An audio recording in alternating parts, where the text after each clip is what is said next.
इससे पहले वाली वीडियो में हमने देखा था कि अगर कोई ईयर है उसे चेक करना था कि वो नॉर्मल ईयर है या फिर लीप ईयर है। अब हमारा इसी कैलेंडर की सीरीज़ में कॉन्सेप्ट फर्स्ट है नंबर ऑफ़ डेज़ की। तो अब नंबर ऑफ़ डेज़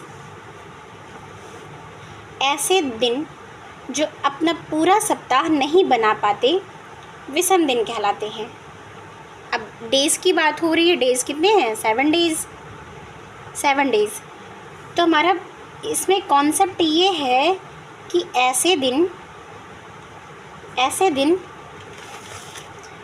दिन जो अपना पूरा सप्ताह नहीं बना पाते विषम दिन कहलाते हैं।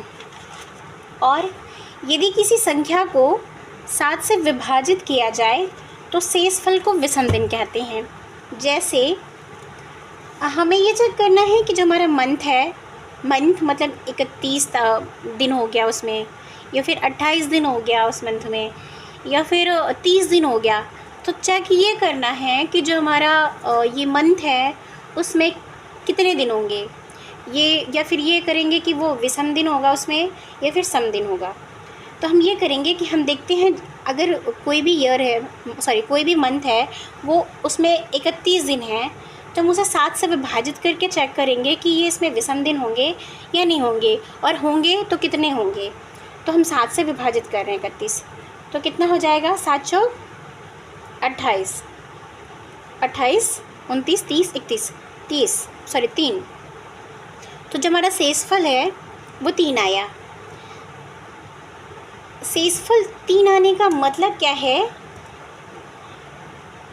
कि जो हमारा दिन है, विषम दिन है, उसमें 3 विषम दिन होंगे, 3 विषम दिन होंगे।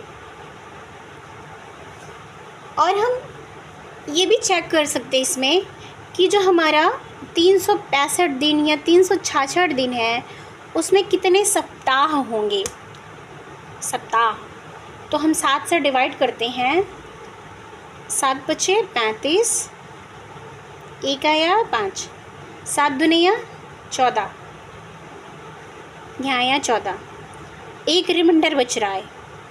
इसका मतलब ये है कि अगर फरवरी 28 की होती है, अगर वो नॉर्मल ईयर हो रहा है, तो उसमें जो हमारा डेज़ होगा, मतलब जो दिन होगा, वो सम होगा या विषम, इस रिमाइंडर से पता चलेगा। चूँकि 365 में रिमाइंडर 1 आ रहा है, तो इसमें विषम दिन की संख्या कितनी है? 1 होगी, 1 हो गया। ओके, तो ये हो गया 52 वीक प्लस 1 डे। ये हमारा 365 दिन की बात है।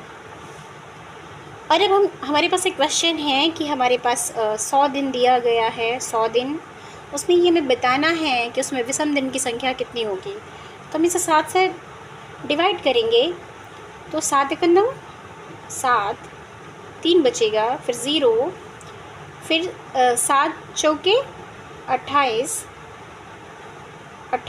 2, तो इसमें 2 बच रहा है। इसका मतलब ये है जो हमारा विषम दिन, मतलब जो ऑड डे है, वो कितने होंगे? 2 होंगे।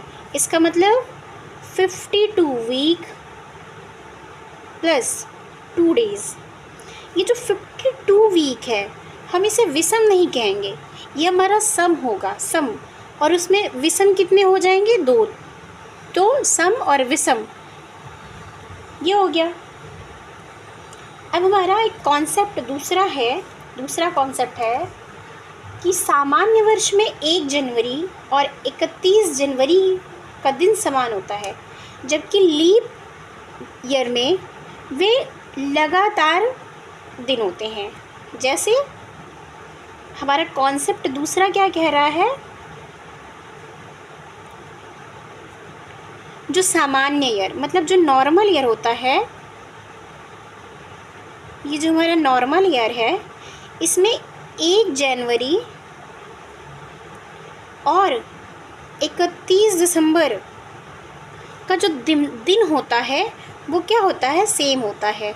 जैसे अगर हमारा जो 1 जनवरी है, अगर 1 जनवरी को संडे हो रहा है तो ये श्योर होगा कि जो 31 दिसंबर है उसमें भी संडे ही होगा। ये हमारा दूसरा कॉन्सेप्ट है। और क्या कह रहा है, अगर वो लीप ईयर हो गया, अगर वो लीप ईयर हो गया, लीप ईयर, तो वो लगातार चलेंगे। जैसे हमारे पास 1 जनवरी को संडे है तो जो 31 दिसंबर होगा उसको क्या होगा, मंडे होगा, मतलब वो लगातार चलेगा। ये हमारा हो गया। आई होप ये एग्जाम्पल समझ में आया होगा। अभी मेरे पास क्वेश्चन है। क्वेश्चन ये है कि अगर 1 जनवरी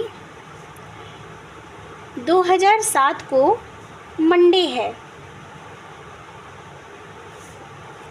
तो 31 दिसंबर 2009 को कौन सा डे होगा, ये बताना है। हमारा ये क्वेश्चन है। अब हम ये चेक करेंगे कि जो हमारा 2009 है, 31 दिसंबर 2009 है, वो उसको कौन सा दिन होगा। पहले हम क्या करेंगे, हम चेक करेंगे कि जो हमारा ये 2007 है वो लीप ईयर है, ये नॉर्मल ईयर है। फिर हम चेक करेंगे कि ये जो हमारा 2009 है वो लीप ईयर है या फिर नॉर्मल ईयर है। तो हम चेक कर ले रहे हैं कि हमारा 2007 क्या है। तो हम 2007 को डिवाइड करेंगे 4 से, ये हो जाएगा 4 पंजे 20, फिर यहाँ 0, यहाँ 7, 4 एकन्नम 4, यहाँ 3 रिमाइंडर आ जा रहा है। इसका मतलब जो हमारा ये 2007 है वो लीप ईयर नहीं है बल्कि वो नॉर्मल ईयर है। क्या है, हमारा नॉर्मल ईयर है। अब हम चेक करेंगे 2009 को, हमारा 2009 भी ये नॉर्मल ईयर ही होगा, ये भी क्या होगा, नॉर्मल ईयर होगा। अब हम देखते हैं 1 जनवरी 2007 को हमारा कौन सा डे है, मंडे है। सिमिलरली अगर नॉर्मल ईयर है, अभी हमने कॉन्सेप्ट बताया था कि अगर हमारा नॉर्मल ईयर है तो उसमें डेज़ अगर 1 जनवरी को जो भी डे होगा सेम डे 31 दिसंबर को भी होगा, तो 31 दिसंबर को भी मंडे ही होगा। 31 दिसंबर को मंडे, ये 2007 की बात है।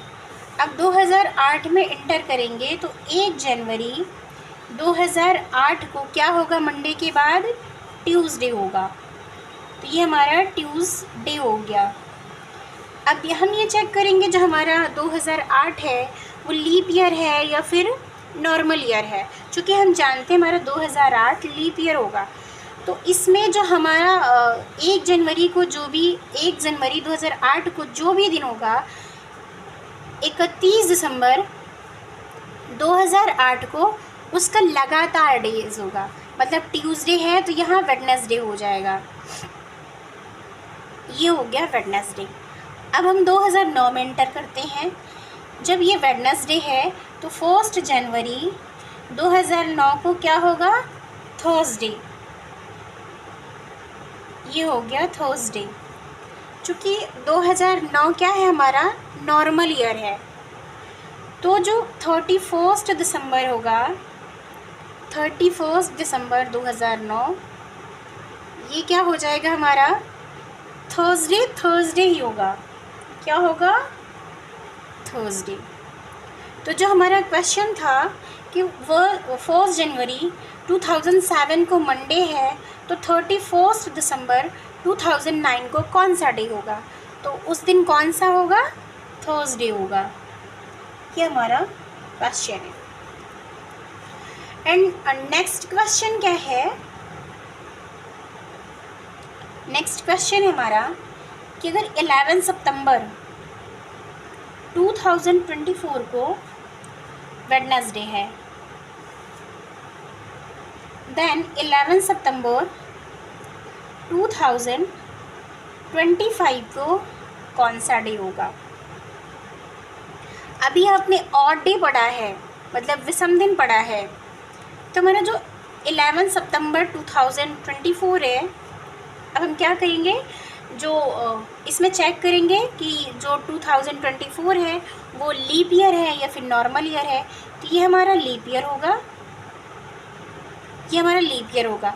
और इस लीप ईयर में मतलब 366 डेज होंगे। तो इसमें 52 वीक होगा प्लस 2 डेज होगा। How you can check. 366 हमें किससे डिवाइड करना है, 7 से। तो ये हो जाएगा 5 टाइम 35 एंड 1 6, फिर हो जाएगा 7 दूनिया 14, ये हो गया 14, ये 2, तो ये हो गया 52 वीक प्लस 2 डेज़। तो जिसमें नंबर ऑफ़ डेज़ है वो 2 हो गया है, इसमें नंबर ऑफ़ डेज़ कितने हैं, 2 है। ओके, एंड अभी हम क्या चेक करेंगे 2025 को, कि ये जो 2025 है वो लीप ईयर है या फिर नॉर्मल ईयर है। तो अभी जब 2024 है उसके जस्ट एक ही डिजिट तो बढ़ा हुआ है, 25 ही हुआ है। तो ऑफकोर्स ये जो है 2025 ये 4 से डिवाइड नहीं होगा, तो इसका मतलब ये नॉर्मल ईयर होगा। जब ये नॉर्मल ईयर होगा तो इसमें नंबर ऑफ़ ऑड डेज़ कितने होंगे, 1 डेज़ होंगे, मतलब 52 वीक प्लस 1 डेज़, ये हो गया। अब क्या हुआ कि हमारी जो फेब है, मतलब फरवरी है, इस नॉर्मल ईयर में वो कितनी हो जाएगी, 28 डेज़, 28 डेज़ की हमारी ये फरवरी हो जाएगी। और अगर 28 डेज़ की फरवरी होता है तो उसमें 1 डे होता है, और जब क्या कहते हैं लीप ईयर होगा तो 2 डेज़ ऑड डे होगा। तो इसका मतलब ये है कि इसमें कितना ऐड हुआ है। जो ये 2025 है, 11 सितंबर 2025 में 2024 में 1 डे ऐड कर देंगे, क्योंकि 1 डे एक्स्ट्रा है, तो 1 डे ऐड करेंगे तो इस दिन कौन सा हो जाएगा, ये हो जाएगा थर्सडे। अभी नेक्स्ट क्वेश्चन है कि हमारे पास 20 मार्च 2015 को फ्राइडे था एंड 20 मार्च 2016 को कौन सा डे होगा, ये अब आप हमें कमेंट में बताएंगे। एंड नेक्स्ट क्वेश्चन है 16 Feb 2023 को थर्सडे है, देन 16 Feb 2024 को कौन सा डे होगा, ये हमें बताना है, ये आपको कमेंट में बताना है। अब इसके नेक्स्ट जो कॉन्सेप्ट है वो हम अगली वीडियो में डिस्कस करेंगे।